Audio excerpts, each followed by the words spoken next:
على رسوله الكريم أما بعد فأعوذ بالله من الشيطان الرجيم بسم الله الرحمن الرحيم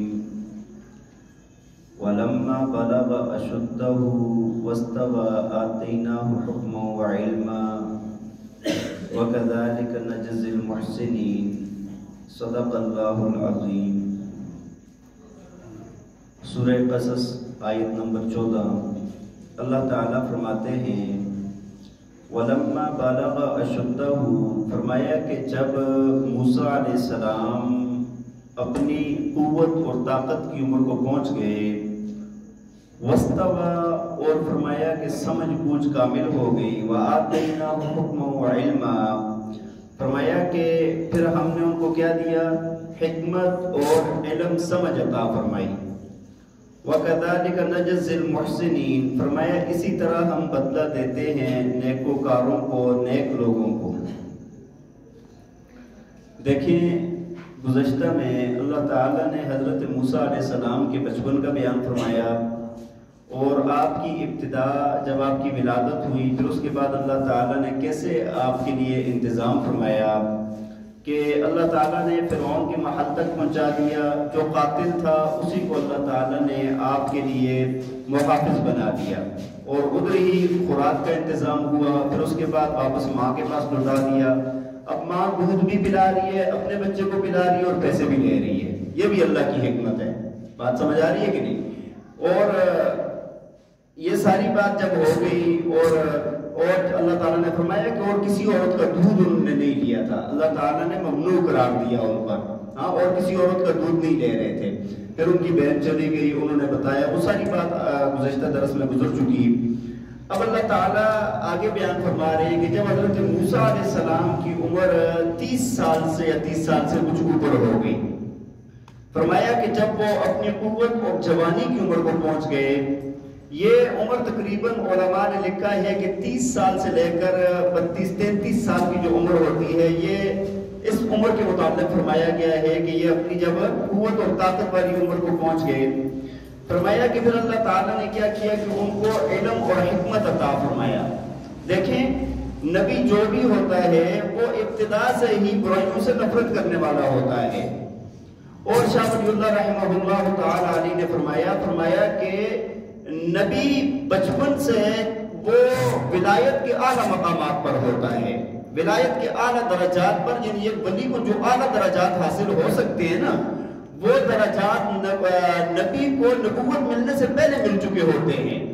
یہ ساری باتیں تو چونکہ حضرت موسیٰ علیہ السلام ان کے ظلم و ستم اور ان کی جتنی بھی برائیاں تھیں ان سے بڑی نفرت کرنے والے تھے، اور اللہ کی توحید کے قائل تھے۔ اللہ تعالیٰ فرماتے ہیں کہ ہم نے علم اور حکمت عطا فرمایا، وَكَذَلِكَ نَجْزِي الْمُحْسِنِينَ، اور فرمایا کہ اسی طرح ہم بدلہ دیتے ہیں نیکی کرنے والوں کو۔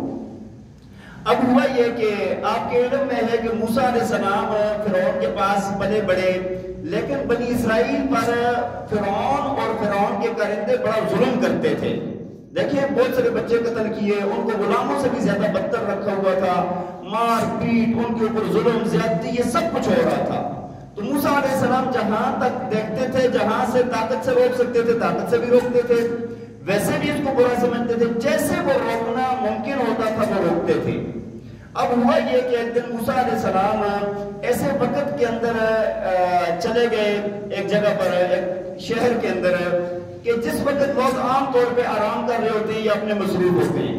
علماء نے لکھا کہ وہ وقت یا تو صبح کا وقت تھا، یا دوپہر کو کیلورے والا ٹائم تھا، یا شام رات کا ٹائم تھا، جب لوگ اپنے گھروں کو لوٹ آتے ہیں۔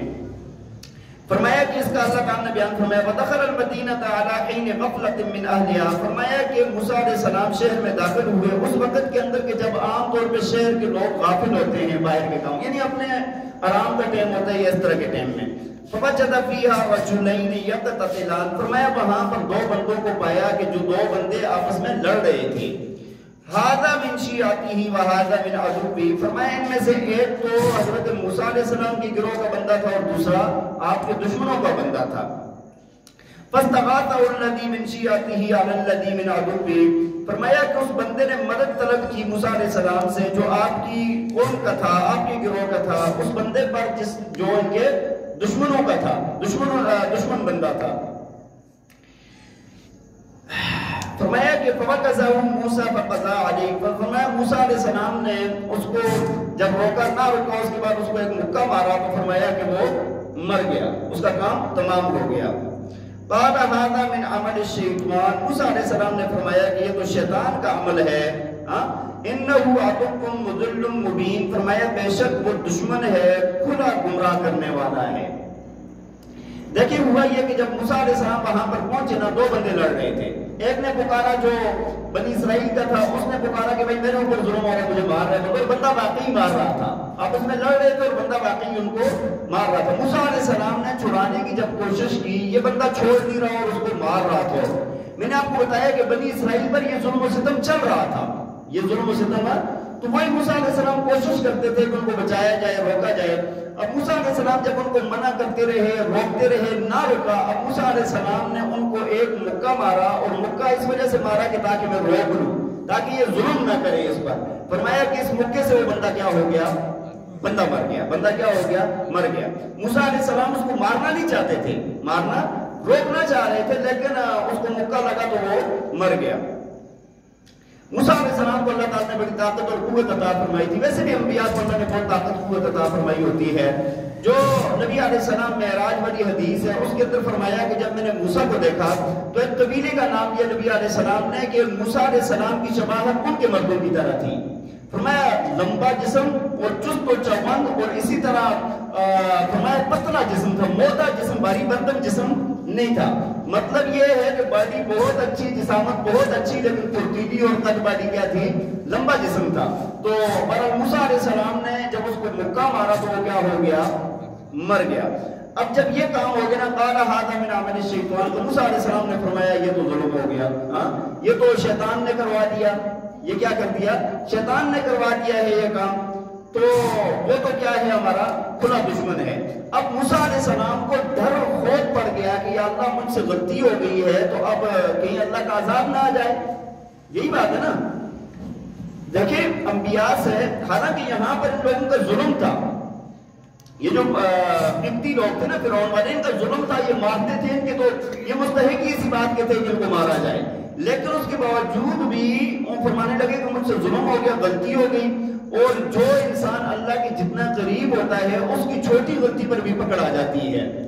جس طرح حضرت یونس علیہ السلام نے چھوٹی سی بات ہو گئی نا، ہاں جی، اللہ تعالیٰ کے حکم کے بغیر انہوں نے ہجرت کر لی، اللہ کے حکم کے بغیر، اور یہ بھی ہو گیا تھا کہ بھئی ان کے اوپر عذاب آنے والا ہے، آثار بھی ہو گئے تھے، لیکن اس کی وجہ سے کیا ہوا کہ ان کو دریا کے اندر، مچھلی کے پیٹ کے اندر وہ ساری تکلیف ان کو گزارنی پڑی۔ اور اس وقت بھی انہوں نے کیا کہا تھا؟ لا الہ الا انت سبحانک انی کنت من الظالمین، کہ یا اللہ تیری ذات پاک ہے، تیرے سوا کوئی معبود نہیں ہے، ظلم مجھ سے ہو گیا ہے، ظلم مجھ سے ہو گیا ہے۔ تو بہرحال یہاں پر موسیٰ علیہ السلام یہ اللہ تعالیٰ سے دعا کرنے لگے، قال رب انی ظلمت نفسی، کہنے لگے یا اللہ میں نے اپنے آپ پر ظلم کر لیا، فاغفر لی، آپ میری بخشش فرما دیں، آپ مجھے معاف فرما دیں۔ فرمایا فغفر لہ، اللہ تعالیٰ نے ان کو معاف فرما دیا، اللہ تعالیٰ نے ان کو معاف فرما دیا۔ انہ هو الغفور الرحیم، فرمایا بے شک وہ اللہ بخشنے والا اور مہربان ہے، بخشنے والا اور مہربان ہے۔ اور آگے موسیٰ علیہ السلام عرض کرنے لگے، قال رب بما انعمت علی، فرمایا کہ اے میرے رب اس وجہ سے کہ آپ نے جن باتوں کی وجہ سے میرے اوپر انعام و اکرام کیا ہے، فلن اکون ظہیرا للمجرمین، فرمایا ہرگز بھی میں مجرموں کی پشت پناہی کرنے والا نہیں بنوں گا۔ میں آئندہ کے لیے کیا کروں گا؟ دعا بھی مانگی اللہ تعالیٰ سے، معافی بھی مانگی، اور ساتھ یہ بھی کہا کہ میں مجرموں کی پشت پناہی نہیں کروں گا۔ بھئی ایک ہوتا ہے جرم کرنے والا، اور ایک ہوتا ہے جرم کی پشت پناہی کرنے والا۔ دونوں گناہ کے اندر کیا ہوتے ہیں؟ برابر کے شریک ہوتے ہیں۔ دونوں گناہ کے اندر کیا ہوتے ہیں؟ ایک بندے، دو بندے چلے گئے کسی کو قتل کرنے کے لیے، قتل ایک نے کیا، مجرم دونوں ہیں، گئے دونوں تھے نا۔ بارے ہی ہمارا قانون بھی یہی ہے۔ اس وقت آپ دیکھیں اگر عالمی دنیا کے اندر مجرمین کی پشت پناہی ہو رہی ہے، مجرمین کی کیا ہو رہی ہے؟ پشت پناہی ہو رہی ہے۔ ابھی آپ دیکھیں نا اسرائیل کا کیسا ظلم ہے، کہ کیسا ظلم کر رہے ہیں وہ مسلمانوں پر، اور کس طرح بے دردی کے ساتھ ان کو قتل کیا جا رہا ہے۔ وہاں پر کیا انہوں نے بالکل کھنڈرات بنا کر چھوڑ دیا غزہ کو، مختلف شہروں کو، لیکن جتنے بھی بڑے بڑے ظالم ہیں سارے ان کی پشت پناہی کر رہے ہیں، پشپنائی کر رہے ہیں، کوئی بالکل وضاحت کے ساتھ کر رہے ہیں، امریکہ بالکل کھل کے آ گیا سامنے، اور کوئی تھوڑا چھپ کے کر رہے ہیں، لیکن سارے اندر سے کیا ہیں، ملے ہوئے ہیں۔ لیکن ہمارے مسلمان کیا ہیں کہ یہ انہی کی رضا کے لیے ہر وقت لگے ہوئے ہیں۔ آپ جتنے مسلم ممالک دیکھیں، زیادہ تر انہی یہود و نصارہ کی رضا کے پیچھے لگے ہوئے ہیں۔ حالانکہ اللہ تعالیٰ نے قرآن میں فرما دیا ہے وَلَن تَرْضَىٰ عَنكَ الْيَهُودُ وَلَا النَّصَارَىٰ حَتَّىٰ تَتَّبِعَ مِلَّتَهُمْ۔ فرمایا یہ یہود و نصارہ آپ سے ہرگز بھی راضی نہیں ہو سکتے یہاں تک کہ آپ ان کی ملت اختیار کر لیں۔ یہ راضی تو نہیں ہو سکتے، لیکن جو بھی آتا ہے وہ کیا کرتا ہے، ان کی پشپنائی کرتا ہے۔ تو کفر سارے کا سارا اس وقت جڑا ہوا ہے، کفر سارے کا سارا جڑا ہوا ہے، اسلام کے خلاف جڑا ہوا ہے۔ بات سمجھ آ رہی ہے کہ نہیں؟ اور اللہ تعالیٰ نے قرآن میں یہ بھی فرما دیا ہے، فرمایا کہ یہ جو یہود و نصارہ ہیں نا، یہ آپس میں دوست ہیں، تمہارے دوست نہیں ہیں۔ لا تتخذوا اليهود والنصارى اولیاء بعضهم اولیاء بعض۔ اللہ تعالیٰ نے سورہ مائدہ میں فرمایا کہ ان کو دوست نہ بناؤ یہود و نصارہ کو، یہ آپس میں دوست ہیں، سارے ملے ہوئے ہیں۔ تو اس وقت اللہ تعالیٰ مسلمانوں کی حالت پر رحم فرمائے۔ اور میں آپ کو ایک بات اور بتاؤں، یہ جو جتنے بھی ان کے طلبے چاٹنے والے ہیں نا، ان کو قرآن کا علم بھی نہیں ہے۔ بات سمجھ آ رہی ہے؟ یہ دیکھتے ہیں وقتی طاقت کو دیکھتے ہیں اور بالکل بچ جاتے ہیں، وقتی مفادات کو دیکھتے ہیں، بچ جاتے ہیں بالکل۔ تو قرآن سے دوری کی وجہ سے بھی یہ لوگ بہت زیادہ ڈوبے ہوئے ہیں۔ اسی وجہ سے میں بار بار آپ ساتھیوں سے عرض کرتا رہتا ہوں کہ اپنی نسلوں کو بچائیں، اپنے آپ کو بچائیں، اپنے اسلام کو بچائیں، قرآن کے ساتھ جڑ جائیں۔ دیکھیں قرآن سیکھیں، قرآن پڑھیں، قرآن کے اندر اللہ نے کیا فرمایا ہے اس کو سیکھیں۔ اگر ان باتوں کا ان کو علم ہو اور پھر اس کے بعد عمل آ جائے تو پھر ایسے معاملات نہ ہو۔ تو زیادہ تر لوگ کیا ہیں، وقتی طاقت کو دیکھتے ہیں اور اس طرف چلے جاتے ہیں۔ دیکھیں فرعون کی بھی بڑی طاقت تھی، اللہ تعالیٰ نے اس کو بھی نیست و نابود فرمایا ہے۔ اسی طرح اس وقت یہ بھی طاقت نظر آتی ہے، اللہ تعالیٰ ان کو بھی نیست و نابود فرمائے گا۔ اللہ تعالیٰ ہمیں عمل کرنے کی توفیق عطا فرمائے۔ وآخر دعوانا